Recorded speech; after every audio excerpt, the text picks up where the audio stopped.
Kano kitanda ahire okusima okwizuba rya nyamwebazyo obwabiraga omugenyi mukuru mu rukiiko rw'omurundi gwa Bernena orw'entebe y'ekanisa n'ensharama bwa Rushere Sacco Limited orukurirwe omu Town Council ya Rushere omu Nyabushozi Kiruhura. Saccos ezindi zatuma bizibu because in the mix the leaders are brilliant, leaders are corrupt. So bashanga abantu because members Bashomire, tubakumanyira into their accounts, tubakumanyira into their human resource. Mukoro nugugumwe habire okugaba ebirabo aharba memba basakwe gy'abakoziregye ebireberomente n'ebitara by'okwakiza izoba.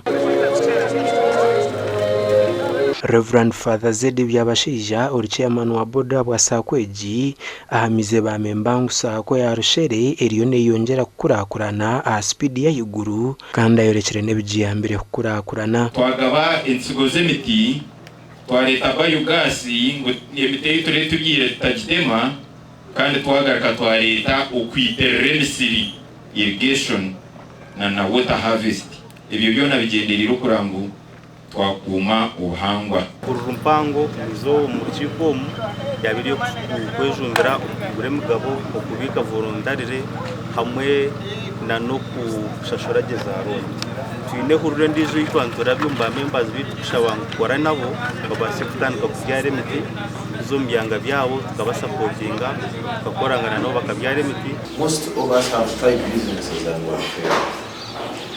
Most of the financial institutions that we do so are coming from outside this country. And when we find the Saccos involving like this, it means we are promoting financial inclusion. Where the banks cannot make people rich in the rural areas, like here, the Sacco will come and provide financial services.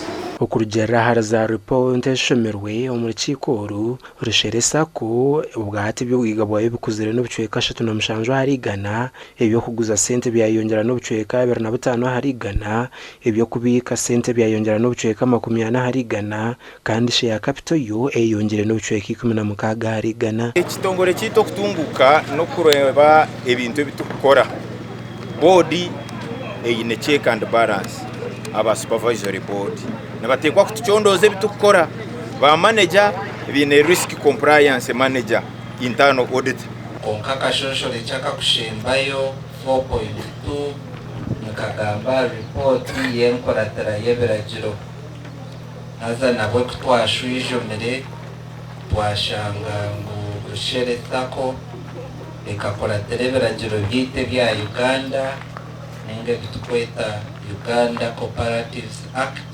Mwene kubibira na mkaga Father naza kuchigamba horebete nshakira no kurenga charenga tenga mutugire amagoba ga billion emwe na miliyoni 2.9 twaba twatanise nimwe baitu Rushere Sacco na Sacco zizindi obuzizire zayamba abasubuzi abantu abakora ebyentashya okutungaho kwahura no kwehoza sente. Rushere Sacco hate kuzire kandi ne bamemba barukurengo 3 eyine za branch Mushanju eziri mu Rushere Kinoni Rwemekoma Kibuza Nyakashashara Sanga hamwe na Kegegwa Gashekwa Abdul Karim Sengendo.